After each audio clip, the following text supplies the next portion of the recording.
بسم الله الرحمن الرحيم يا الله يا محمد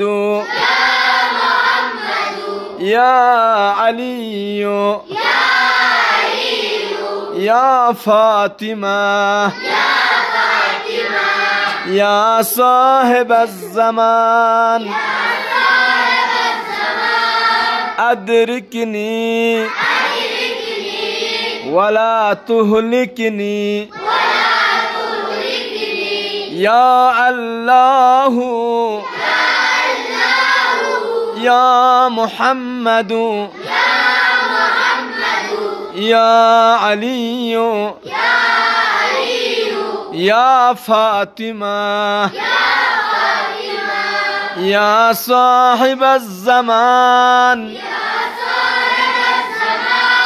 أدركني ولا تهلكني صلوات بر محمد و آل محمد.